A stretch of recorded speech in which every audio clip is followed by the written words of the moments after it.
Accident? Funny how you white folks always have accidents when it comes to respecting black men. You intentionally stepped on me. Honestly, for a second, I thought I'd misheard him. What did being white have to do with me accidentally stepping on him? I wanted to argue or just say something, but he started talking again. You think you're better than everyone else? Walking around here like you belong? Like you aren't just another junkie hiding in the midst of decent people? Junkie? What the hell was he talking about? Where did that come from? I don't do drugs, I live here, I work here, I have friends here. I do not appreciate you comparing me to a junkie. I'm a responsible lady. Prove it. Let's see you try to prove your responsibility. I'd like to search your bag and house. I have a strong feeling that you're hoarding drugs. Before I could say a word, he yanked my bag, searched it, and emptied it onto the floor. Then he ordered me to pick everything up and loudly apologize while on my knees. If you'd asked me 2 months back if I was scared about the cops in this area, I'd have said I wasn't. I had lived in this neighborhood for years. I wasn't blind to the stories and the quiet warnings about how some cops treated people around here. I had seen the way they looked at the people in the white community, how they spoke to them, how they wielded their power like a hammer, ready to strike at the first sign of resistance. But I never thought I'd be on the receiving end of it. Not until that day. It was just supposed to be a quick trip to the mall. Grab a few groceries, maybe stop by the bookstore if I had time. I wasn't in a rush, just strolling, minding my business, thinking about what I'd make for dinner that night. And then, accidentally, I stepped on someone. But unfortunately, it wasn't just anyone. It was a freaking cop. The moment my foot barely brushed his boot, I felt a jolt of dread spike through my chest. I started to apologize immediately, but before I could even get the words out, his hand clamped around my wrist like I was a criminal. You've got some nerve stepping on a uniformed man. I froze in fear. His grip was tight, uncomfortably so. He was truly in his uniform, but it wasn't the uniform that scared me. It was his eyes, his cold, sharp, and sucked eyes, making me feel so scared. At that moment, I wished to just escape from him. I'm so sorry, sir. I wasn't looking where I was going. I would never repeat it. Sorry doesn't cut it, girl. You stepped on a cop and that's a crime. People were watching as he roughly pulled me closer. I could feel their eyes on us, some stopping mid-step, others glancing from the corners of their eyes before quickly looking away. But no one said anything. No one stepped in. They never did, so it wasn't new. I'd just expected some humanity that didn't exist. It was an accident, I swear. I sincerely apologize. It will never repeat itself. Accident? Funny how you white folks always have accidents when it comes to respecting black men. You intentionally stepped on me. Honestly, for a second, I thought I'd misheard him. What did being white have to do with me accidentally stepping on him? I wanted to argue or just say something, but he started talking again. You think you're better than everyone else? Walking around here like you belong? Like you aren't just another junkie hiding in the midst of decent people? Junkie? What the hell was he talking about? Where did that come from? I don't do drugs, I live here, I work here, I have friends here. I do not appreciate you comparing me to a junkie. I'm a responsible lady. Prove it. Let's see you try to prove your responsibility. I'd like to search your bag and house. I have a strong feeling that you're hoarding drugs. Before I could say a word, he yanked my bag, searched it, and emptied it onto the floor. Then he ordered me to pick everything up and loudly apologize while on my knees. You have no right to do that. Do you even have a warrant? Why would you call me a drug addict when we're just meeting for the first time today? And accidentally, for that matter. Listen to me, young woman. You better show me your place, or I'm going to take you to the station and give you a reason to be in jail. I felt so afraid. It wasn't normal and it wasn't right. I knew I should have pushed more and stood my ground, but that was impossible. The way he was looking at me was as if he was waiting for me to push back, like he was waiting for an excuse to have something strong against me. I knew better than to argue, so I agreed to show him my place. He pushed me into his car. I'd hoped it would just be to see the building and leave, but he had other plans. When we finally reached the building, he demanded to follow me into my apartment. I didn't want to, but because I was still trying to evade trouble, I allowed him in. Once he entered, he started looking and moving around. He went to my bookshelves, my small kitchen, my bedroom, everywhere. He walked through my living room like he owned the place. I kept quiet, watching him do everything he wanted. Finally, After what seemed like forever, he stopped. No drugs, huh? That's strange. Y'all white kids are nothing but junkies. I don't think you should associate that with my race. I know quite a lot of black junkies too. I will ignore you only because you're clean. Kindly mind yourself from now, else I won't hesitate to arrest you next time. I didn't say anything until he finally left my house. That was only when I felt relieved. I thought it had ended. Unfortunately, it hadn't. He turned out to be a creep. When it started, I brushed it off as being just paranoia. But it didn't go away. Every time I stepped outside, every time I walked to work, every time I unlocked my apartment door, the feeling of being watched overwhelmed me. When I left for work in the morning, there were footsteps behind me. If I looked back, I wouldn't find anyone. Inside my own apartment, I felt it the most. While I cooked dinner, I would feel someone's eyes on me. But if I checked, there'd be no one there. When I took a shower, I would feel someone watching me. I could hear movements sometimes. It was so scary, but I couldn't tell my friends because I didn't have anything to confirm. I didn't want to be told that I was hallucinating because I knew I wasn't. At night, while in my bedroom, I swore I could hear something. I kept trying to tell myself I was overreacting, but I knew I wasn't. I just needed a confirmation that I wasn't imagining things. One night, I received my confirmation. I was in my living room having dinner when my door was pushed open and the least person I expected to see walked in. It was the cop from last time. The same one who had accused me of being a junkie and searched my apartment without a warrant. Only now, he wasn't wearing his uniform. He reeked of alcohol as he staggered into my apartment like he had every right to be there. I was so scared. "What the hell? Why are you in my house? Get out!" He didn't listen. He started walking even closer to me. I've been watching you, you know? "You need to leave. Now, get out of my house." Why would I leave when I finally have you all to myself? I don't have to sneak around. I grabbed my fork out of fear. "You come one step closer, and I swear to God I will stab you." I brandished the fork like a weapon. I could see that he was scared. Eventually, when he saw that I was going to do it, he backed off, but he promised to be back. I was awake throughout the night. The next morning, I ran to the police station as fast as my legs could carry me. But I met the shock of my life when I saw the same cop there. I didn't know that was the station he worked at. Well, look who it is. The white junkie came to pay me a visit. I thought the other black officers would stop him, but they didn't seem to be on my side. Of course, they would be with him. Man, you really got this one rattled, huh? Have you seen her naked yet? I doubt you haven't. They laughed. I was so close to crying. "You shouldn't be doing this. He broke into my apartment. He's been stalking me, and I'm shocked that you all know about it yet did nothing." Whoa, calm down, sweetheart. You should be lucky to have him stalking you. We have enough black women, but he chose you. They laughed again, and all I wanted was to see them get punished. You should go home, miss. You don't want to make false accusations against a good cop like him. No one will listen to you. He's not a good cop. None of you are. Now, that's a heavy accusation. And without proof? I don't know. Sounds like someone's just looking for attention. They laughed again. I burst out crying as I ran away from there. I heard the cop promising to see me tonight, but I didn't stop. Once I got home, I called one of my favorite friends. Devin was a black man, but he was a good person. I'd known him for so long, and I knew he believed in people getting justice. When he arrived, I told him everything, from the very beginning at the mall. I'd never seen Devin look so angry. How dare him? That's so unprofessional. It's his job to protect you, not harass you. That's a very punishable offense, and he won't be escaping it. I'm calling my uncle. Devin's uncle was the chief of police. The man was also a good man. I'd heard about different people getting justice through his help. While the phone rang, I prayed for the man to ask help me. He was the only one who could punish those bastards. When the man answered the call, Devin explained the situation. I was so happy when his uncle wanted to send officers immediately, but Devin stopped him. Not yet. He needs to learn something first. I will teach him a lesson. I asked Devin what the lesson was, and he told me his plan. I was sure that the cop would definitely come by because he said it back at the station. We got everything ready for our plan, just in case he came. Devin stayed the night. We waited.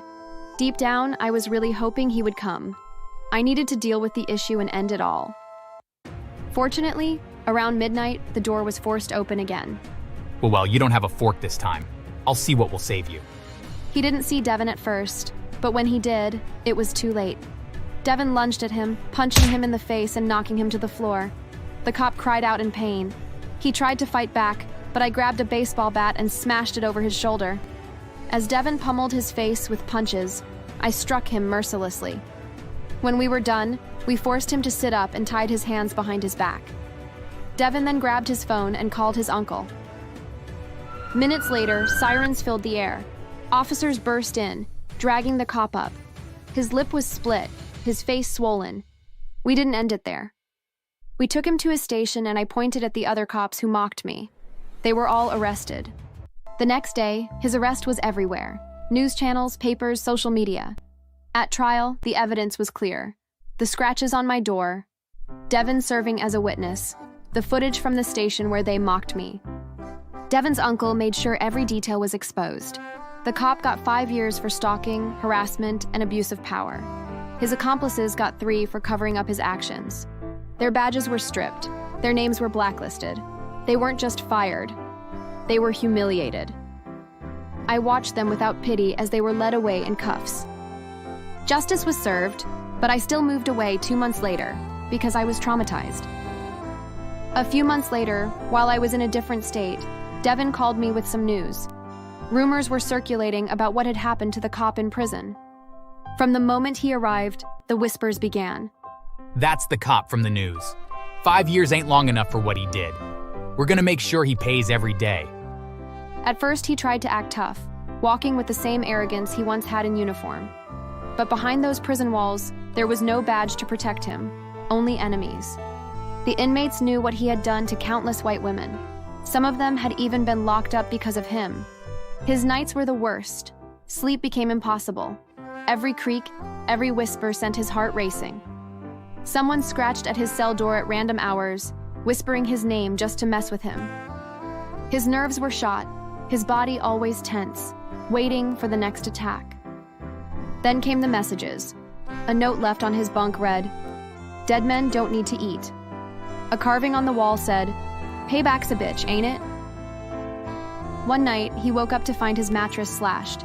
His clothes were stolen, forcing him to beg for spares. His food tray was knocked out of his hands at every meal, and if he dared to complain, it only got worse. Then came the beatings. One afternoon, he was cornered in the showers. A group of inmates blocked the exit, cracking their knuckles. You like throwing your weight around, cop? Let's see how tough you are without a gun. Blows rained down before he could even fight back. Fists, knees, elbows. By the time they were done, he was curled up on the cold tile, gasping for air, blood mixing with the water. The final blow came when an inmate set him up, falsely claiming that the cop had attacked and tried to kill him. As a result, his sentence was extended by 6 more years. Serves him right.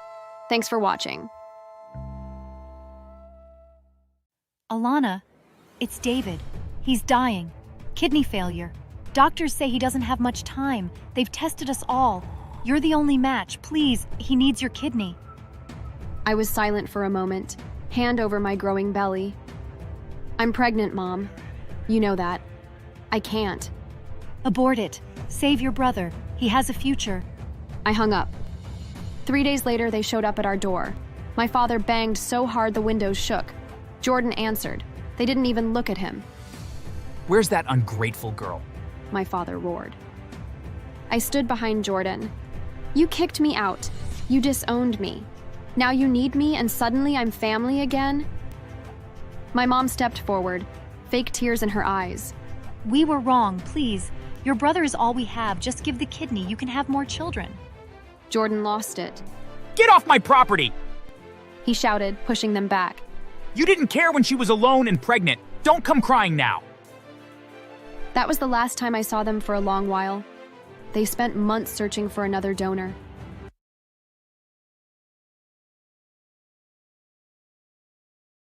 My name is Alana. I was born into a home where the family portrait had only one person in sharp focus, my older brother David. It was just the two of us, David, the only boy, and me, the only girl. But in my parents' eyes, he was the child that mattered. The rest of us, we were just background props, especially me, a girl. And in my family, girls were barely better than shadows. Dad always said, Boys are an investment. Girls are just expenses in skirts. Girls don't carry the family name. They get married and disappear. my father used to say. His voice was always full of authority, like every word came from a sacred scroll. One day, when I was around 11, I dared to speak up. David, come help me in the kitchen. I've been standing for hours. David? In the kitchen? Have you lost your damn mind? Kitchen is for girls. A boy has better things to do than chop onions. My mom was no better.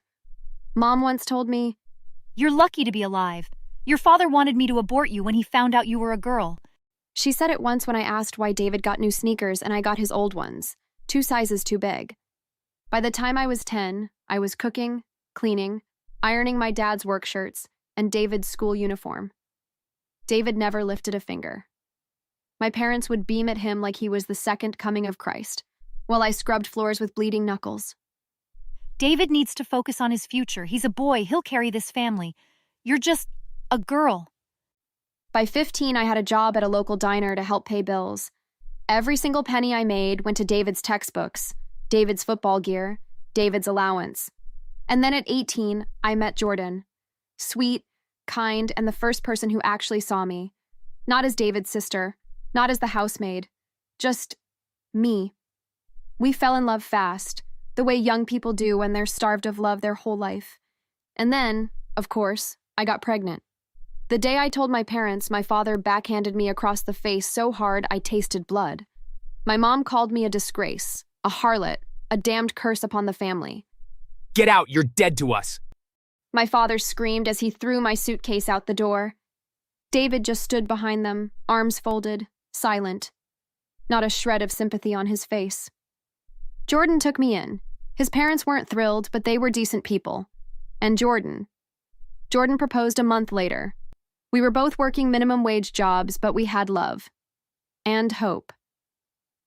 Then, just 3 months before my due date, the phone rang. It was my mother. Her voice was trembling. Alana, it's David. He's dying. Kidney failure. Doctors say he doesn't have much time. They've tested us all. You're the only match. Please, he needs your kidney. I was silent for a moment, hand over my growing belly. I'm pregnant, Mom. You know that. I can't. Abort it. Save your brother. He has a future. I hung up. 3 days later, they showed up at our door. My father banged so hard the windows shook. Jordan answered. They didn't even look at him. Where's that ungrateful girl? My father roared. I stood behind Jordan. You kicked me out. You disowned me. Now you need me and suddenly I'm family again?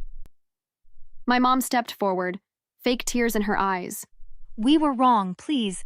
Your brother is all we have. Just give the kidney. You can have more children. Jordan lost it. Get off my property! He shouted, pushing them back. You didn't care when she was alone and pregnant. Don't come crying now. That was the last time I saw them for a long while. They spent months searching for another donor. I heard they sold their car, their land, even their house trying to buy a black market kidney. They found one, flown in from some shady clinic in Eastern Europe. But it didn't work. David died 2 weeks later. At the funeral, they didn't invite me, but that was fine. I wouldn't have come. Years passed.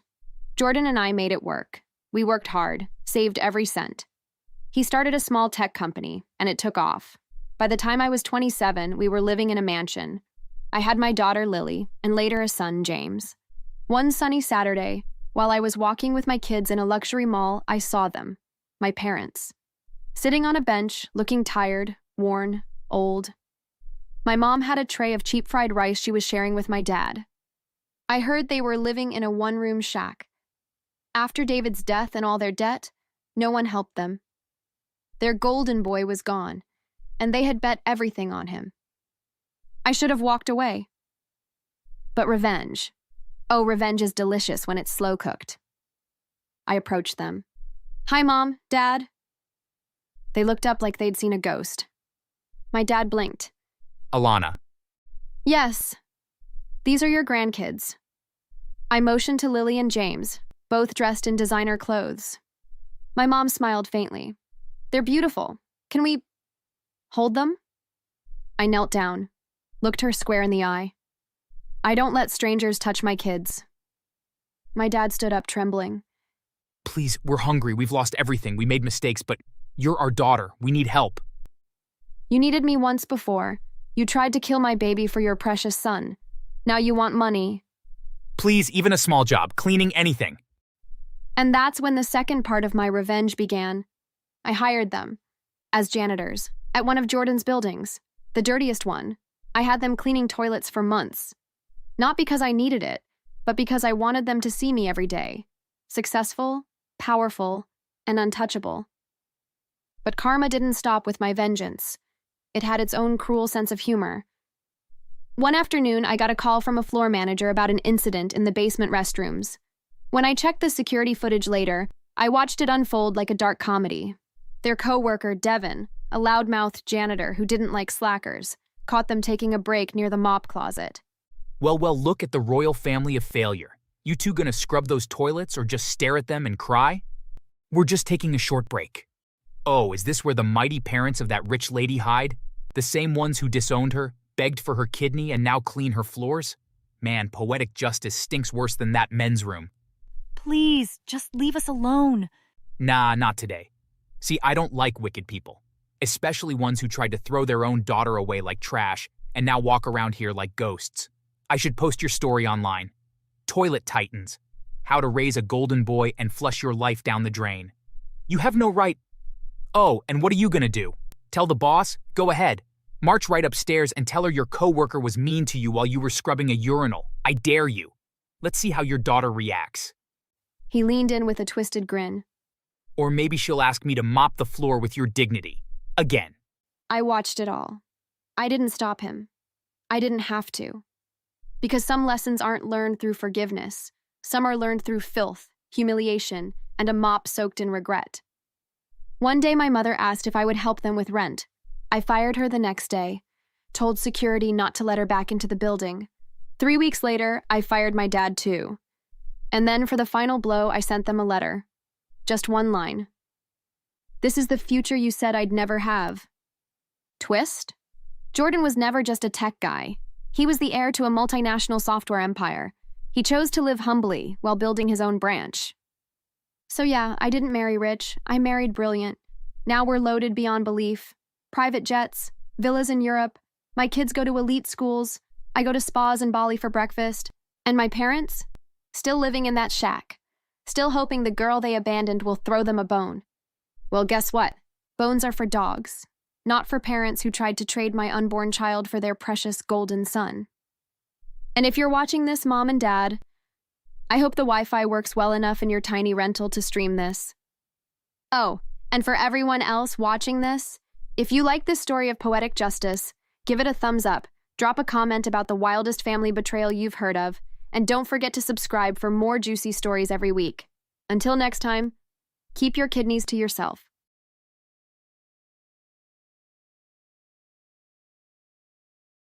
Sorry, Claire.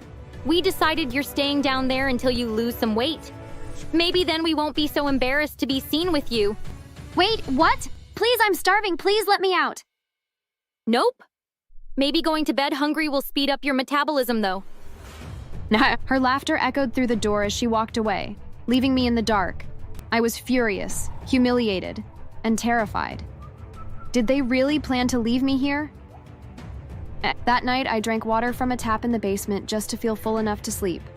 The next morning, I called out again, hoping they'd come to their senses. Instead, Uncle Mike's voice greeted me through the door. We're still deciding how long to keep you down there. Maybe a week, maybe 2. We'll see. Depends how quickly you lose weight. Panic set in. I couldn't survive like this. I had to find a way out, especially since I didn't for sure when they would let me out. I began searching the basement for anything that could help me. Eventually, I found some old boxes and stacked them up to reach a small window near the ceiling. My name is Claire, and I've always known I was different from my sister Jessica. It's not just that we don't get along, we're practically opposites in every way. Jessica is pretty, thin, and effortlessly popular. People are drawn to her like moths to a flame. Me? I'm the nerdy one.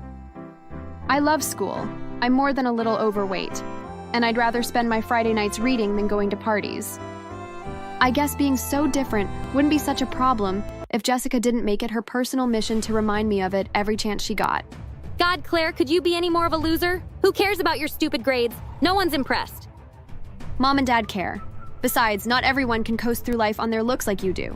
Oh, please. You're just jealous because I don't have to try to get people to like me.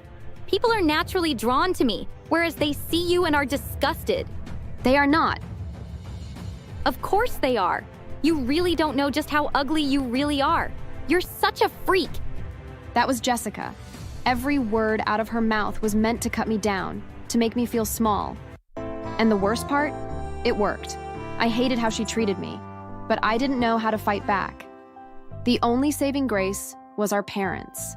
They were my rock, kind, loving, and supportive. No matter how awful Jessica was to me, Mom and Dad were always there to remind me that I was special in my own way, and that they truly loved me, and that they knew that I would go far in life.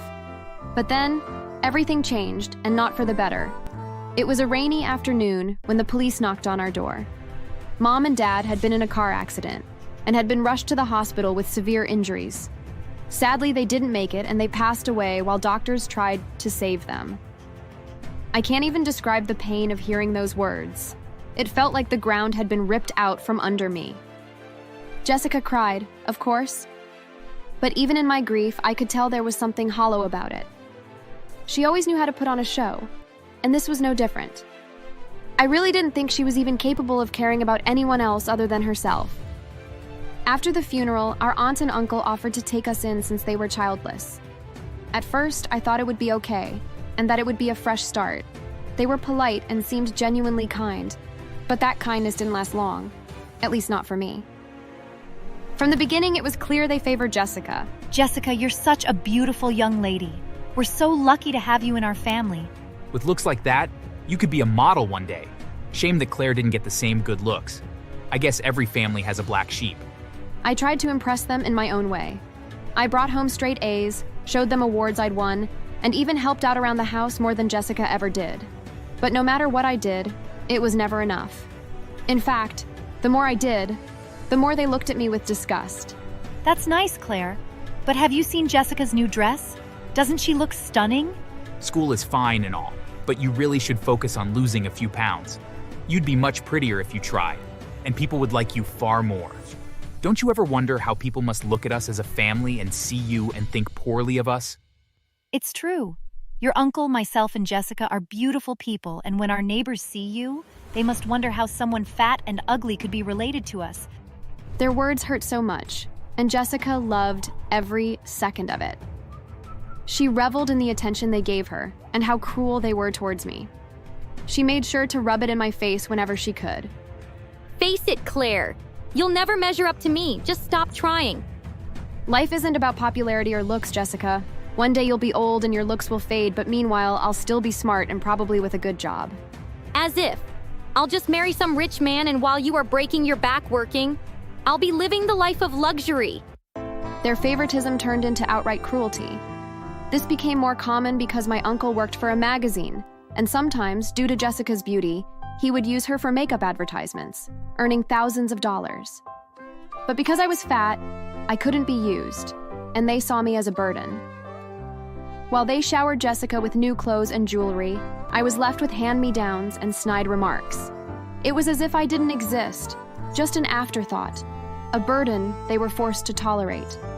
Then came the night that everything fell apart. One evening, Uncle Mike came home from work with big news. I've got an important client coming over for dinner tonight. He's actually the publisher of the best magazine in this state. This could be huge for my career, so I need everything to be perfect. He turned to Jessica and smiled. Jessica, make sure you wear something nice. We want to impress him, and seeing your beautiful face will definitely do just that. Then his gaze shifted to me and his smile vanished and turned into a nasty sneer. As for you, Claire, you're staying in the basement. I don't want you embarrassing us. I don't want my client to see your ugly face and think poorly of me because of it. What? But Don't argue with me. Just do as you're told. I couldn't believe what I was hearing.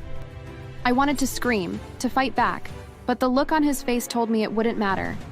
Defeated, I grabbed a couple of books and went down to the basement. Hours passed as I sat there, my stomach growling.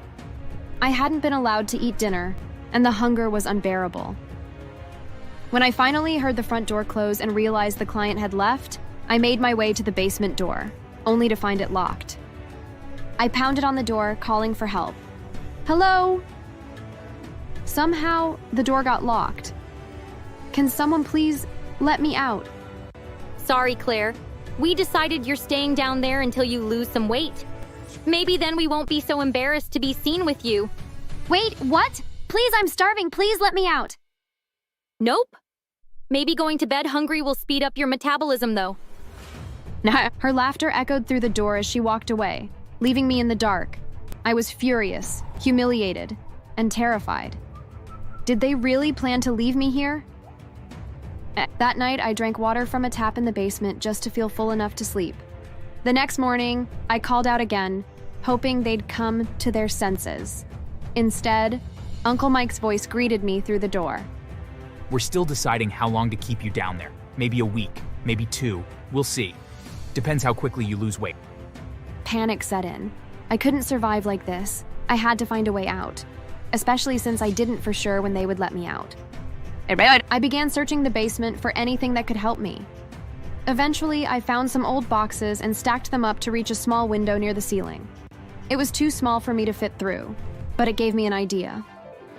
I wrote a note explaining everything, how I'd been locked in the basement, starved, and tormented by my family. Then I searched for something to make my story more believable. That's when I found an old tape recorder. I set it up near the door and recorded myself calling out for help. Sure enough, Jessica, Aunt Susan, and Uncle Mike all came to mock me. Keep crying, Claire. Maybe it'll help you burn some calories. You'll thank us later. This is for your own good. Stop whining. You'll get out when we say you can. For now, we'll keep you locked down there. Of course, if you happen to die, though, we'll just celebrate. Yeah, I mean, we'll save so much money by not having to buy food for your fat ass. Their voices were clear on the recording. I wrapped the cassette tape in my note and waited until the next morning. When I heard the neighbor heading to work, I pushed the window open and threw the bundle into their yard in front of them. I watched as they picked it up, read the note, and looked up at me in shock. Nervously, they tiptoed towards the house and spoke to me through the open window. Is this true? Yes. Please, help me, if you need proof. Please listen to the recording. They promised to call the police and ran off with the tape.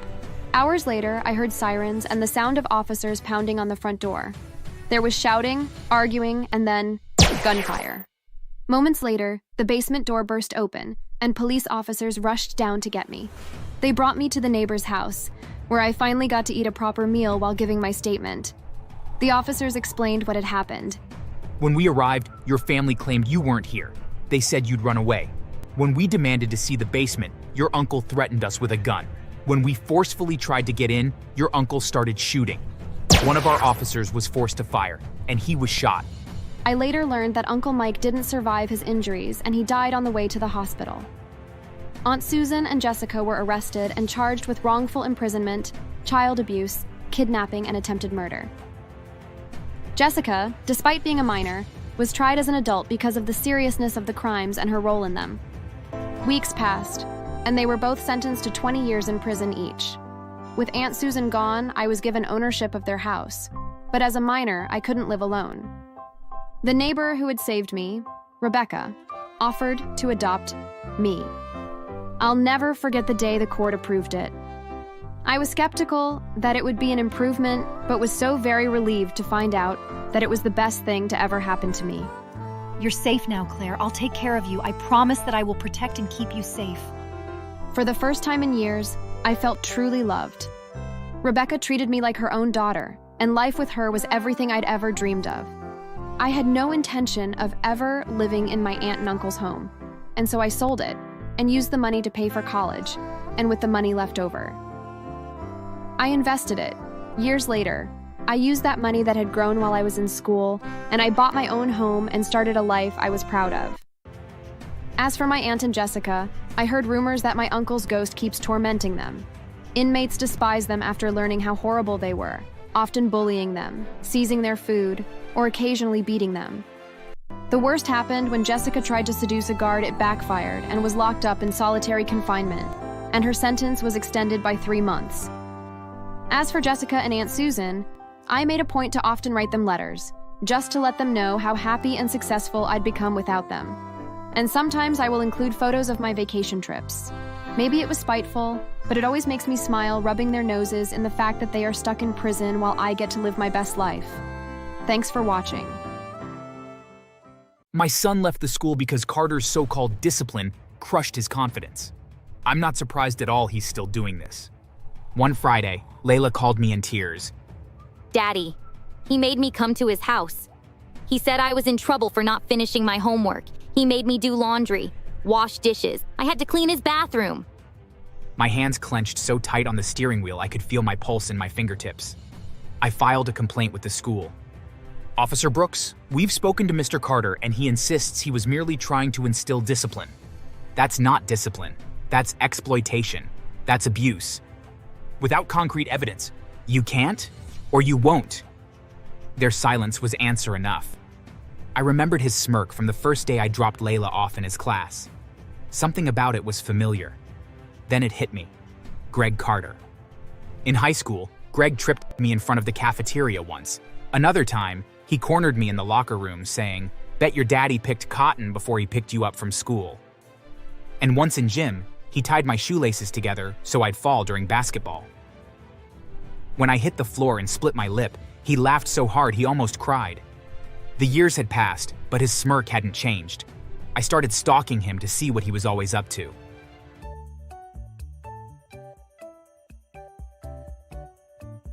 I've worn my badge for 12 years.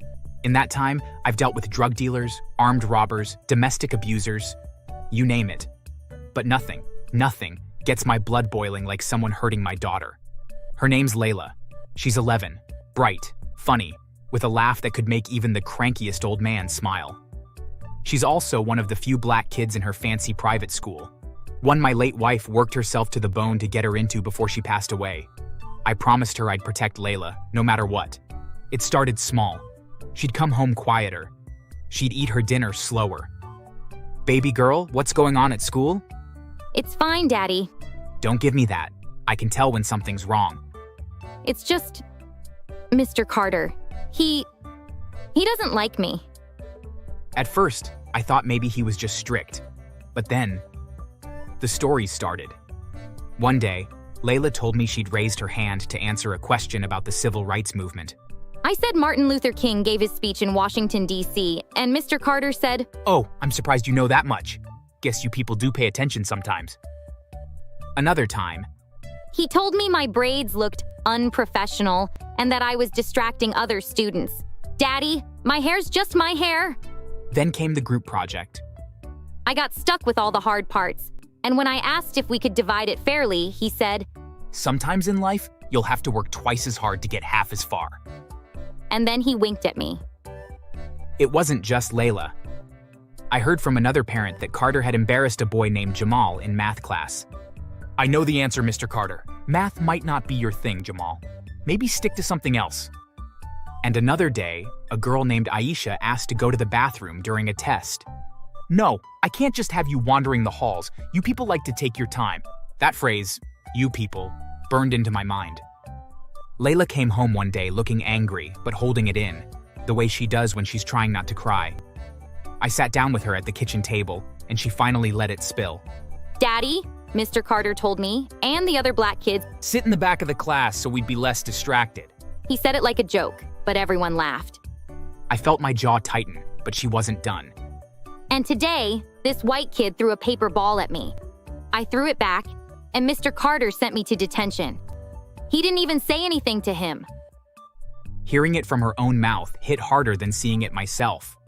That's when I knew I had to move from just being angry to taking action. I used my police access to dig into Carter's record, and sure enough, there were other complaints. Parents, mostly black, saying the same thing. Every one of them had been dropped.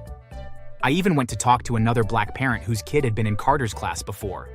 My son left the school because Carter's so-called discipline crushed his confidence. I'm not surprised at all he's still doing this.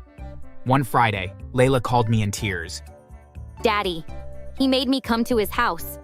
He said I was in trouble for not finishing my homework. He made me do laundry, wash dishes. I had to clean his bathroom.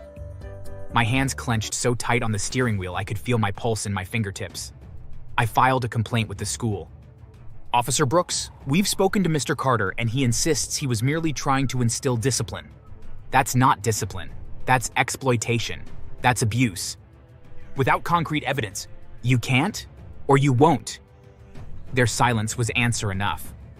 I remembered his smirk from the first day I dropped Layla off in his class. Something about it was familiar. Then it hit me. Greg Carter.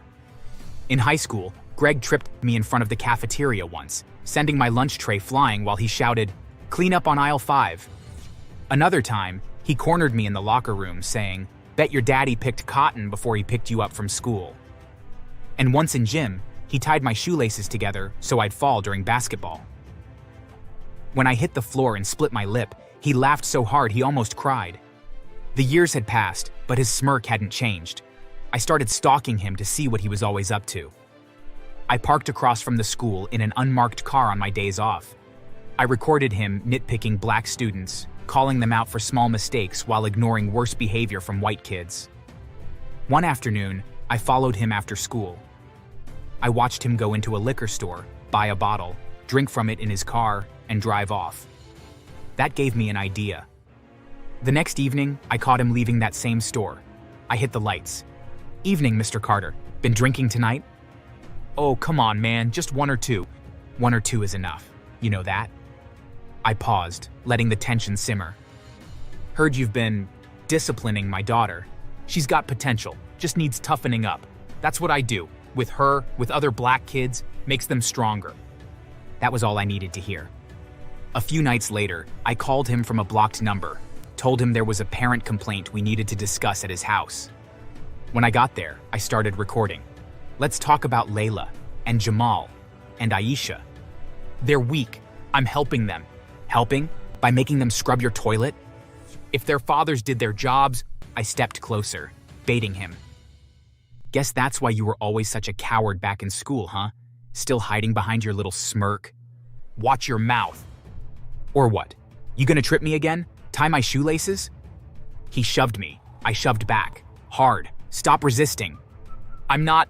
I pinned him, cuffed him, and arrested him for assaulting an officer and DUI. He got a year in county jail for assault on an officer, but his real punishment started inside. I had a few words with some black inmates I trusted. Told them exactly what Carter had done to Layla and other kids. "So, you the teacher who made that little girl scrub your toilet? It's not like that." "Nah, we gonna make it like that." They made him teach them math while mocking him. "Yo, Carter, what's 2 + 2? Bet you don't think we can answer. Better get it right or you clean in the bathroom." They gave him the worst chores, tripped him in the cafeteria, called him Mr. Tough Love every time he walked past. When I saw him a year later at his release hearing, he looked smaller, quieter. The smirk was gone. "You set me up." Nah, you set yourself up years ago when you decided being a bully was your life's work. Carter thought prison was the worst thing that could happen to him. He was wrong. After he got out, he tried to keep a low profile, but I wasn't done. Not by a long shot. One morning, he woke up to find his front yard covered in trash, empty detergent bottles, old socks, and school papers. Someone had spray painted "back of the class" in giant letters across his fence.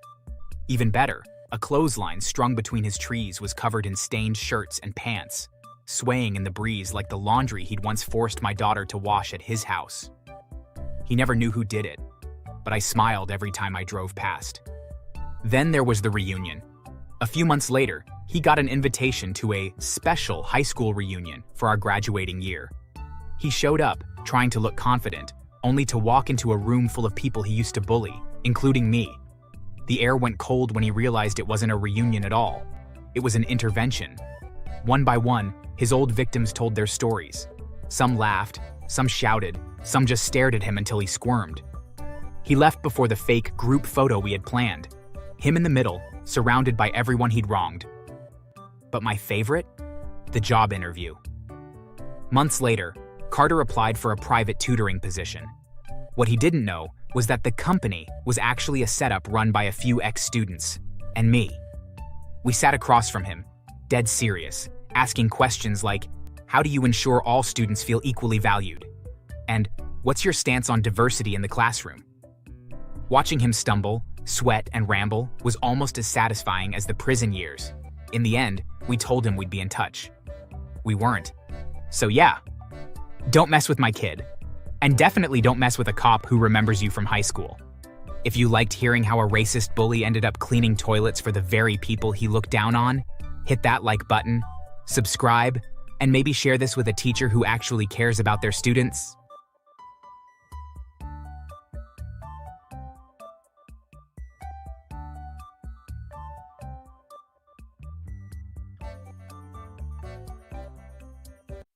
But I was wrong. As I walked out to the parking lot, I heard angry footsteps behind me. Miss Mokoena. I turned. He was storming toward me, face red, jaw tight, eyes blazing with fury. What the hell are these grades? My daughter used to get A's before you showed up. Sir, Lily hasn't been submitting assignments or paying attention in class. Don't lie to me. My daughter said you're biased against her because she's white. She said you ignore her questions and make fun of her. What? That's absurd. I would never. You think I'll let some accent-speaking foreigner ruin my daughter's education? He shoved me, hard. I stumbled backward, hitting the ground, scraping my elbow against the pavement. My bag spilled, papers flying everywhere. Please, Mr. Patterson, stop. You're done at Factoogle. I'll make sure you never teach again. You should have stayed where you came from. He turned and stormed off, leaving me trembling, humiliated, and soaked in tears under the parking lot lights.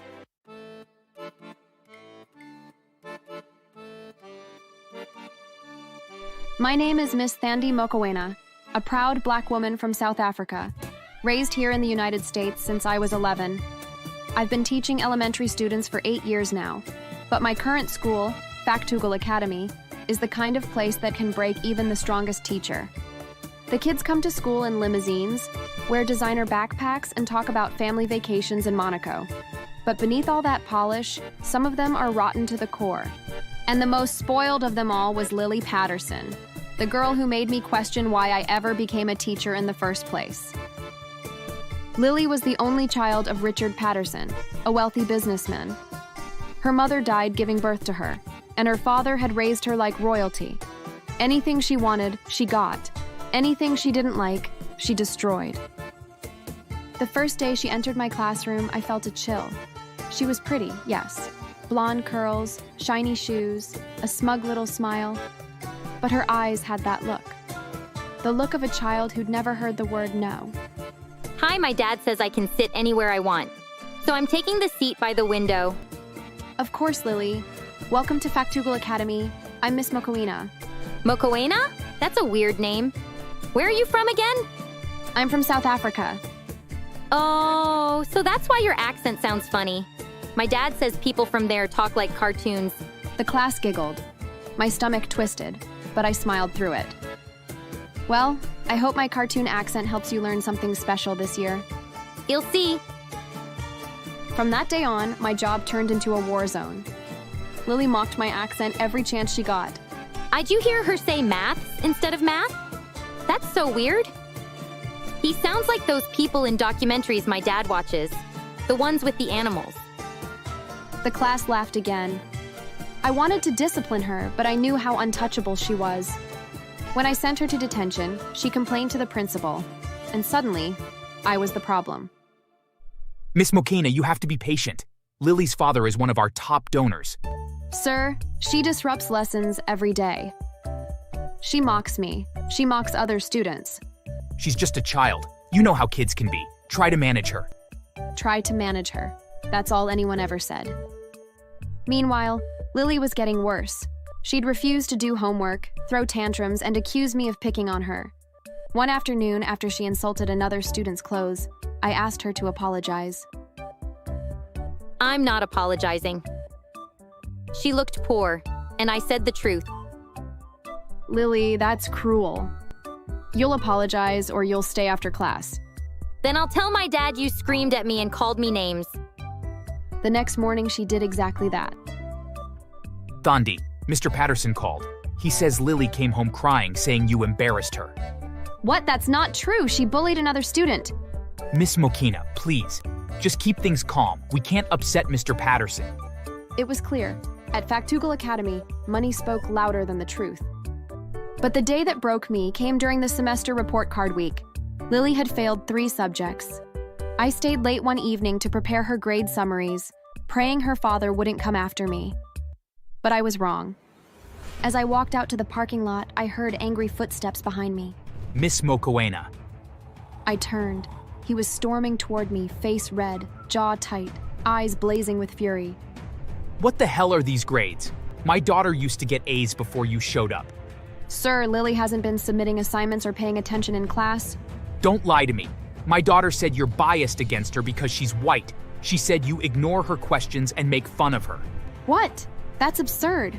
I would never. You think I'll let some accent-speaking foreigner ruin my daughter's education? He shoved me, hard. I stumbled backward, hitting the ground, scraping my elbow against the pavement. My bag spilled, papers flying everywhere. Please, Mr. Patterson, stop. You're done at Factoogle. I'll make sure you never teach again.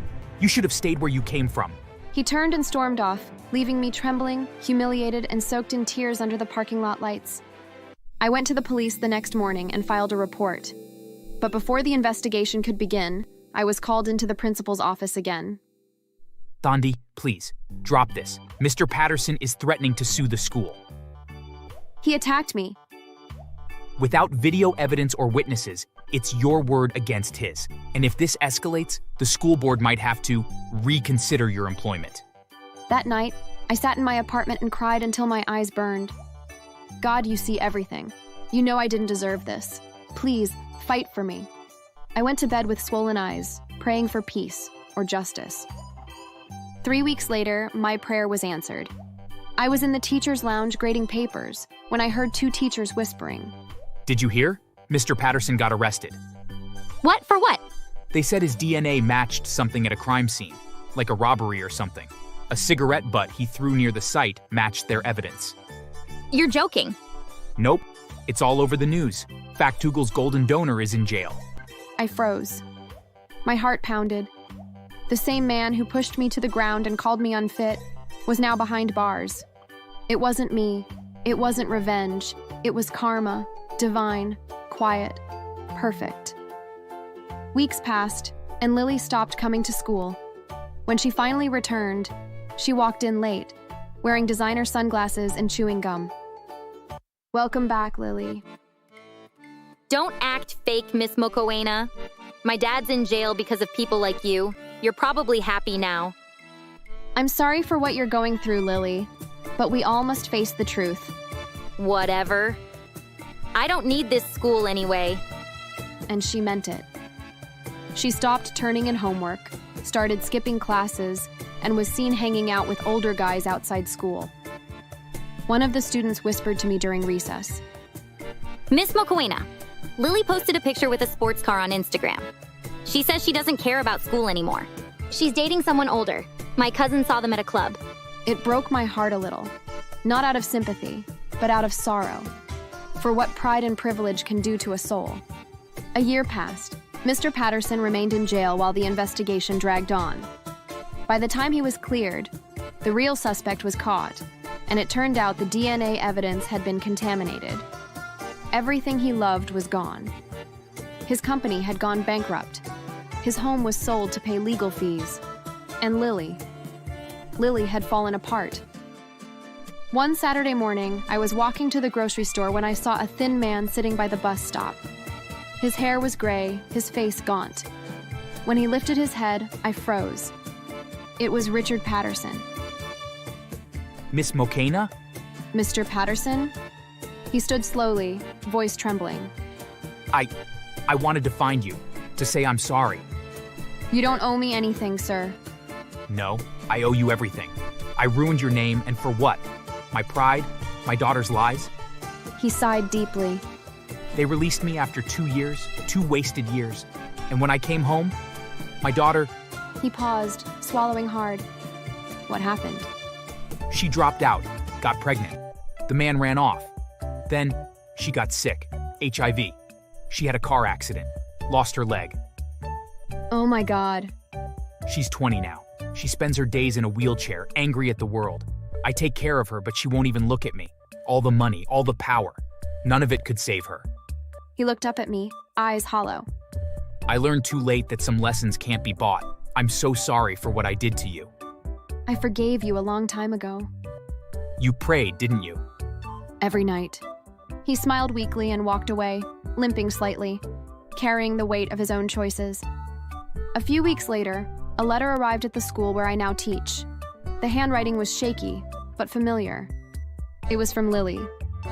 Miss Mokoena, I don't know if you'll read this. I'm sorry for everything I did.